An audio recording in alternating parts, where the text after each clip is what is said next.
একটা শেষ আবদার ছিল, আমি যখন মারা যাই আপনারা একটা বিচার করেন, খুনিদেরকে ধরে বিচারটা করেন, অন্তত একটা সর্বশেষ বাণী ছিল, যেটা প্রতিষ্ঠার জন্য আমাদের এই আন্দোলন। তো এখানেও সরকারের অনেক গাফিলতি দেখতে পাচ্ছি আমরা। এটার সাথে আমরা মনে করছি সরকারি গাফিলতিটা, যে এটার সাথে খুব সম্ভবত চূড়ান্তভাবে বলতেছি না সরকারের একটা অংশ জড়িত আছে অথবা প্রশাসনের একটা অংশ জড়িত আছে।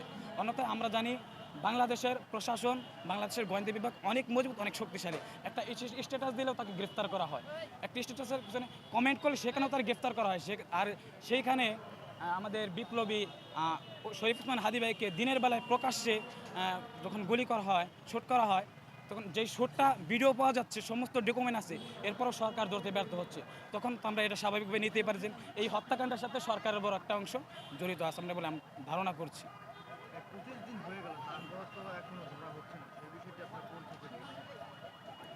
আসলে সরকারের বাংলাদেশে তো বিচার আছে, কিন্তু বিচারের কার্যকারিতা নেই, এটা হচ্ছে বড় একটা বিষয়।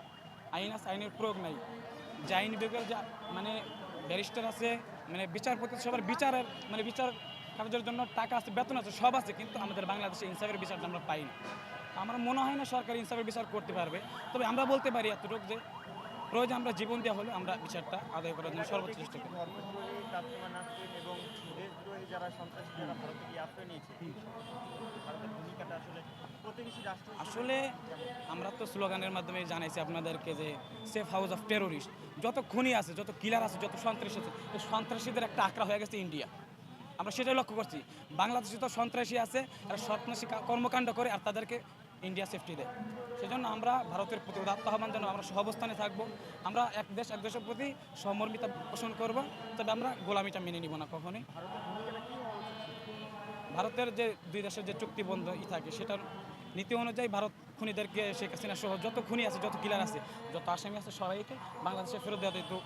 আমাদের কাম্য ছিল এবং আইনিও এটাই ছিল যে তাদেরকে বাংলাদেশে ফেরত দেওয়া হোক। কিন্তু সরকার তো সেটা ইন্ডিয়া সেটা দেয় নাই, বরং বাংলাদেশের সাথে একটা যুদ্ধ বাঁধানোর চেষ্টা চালাচ্ছে।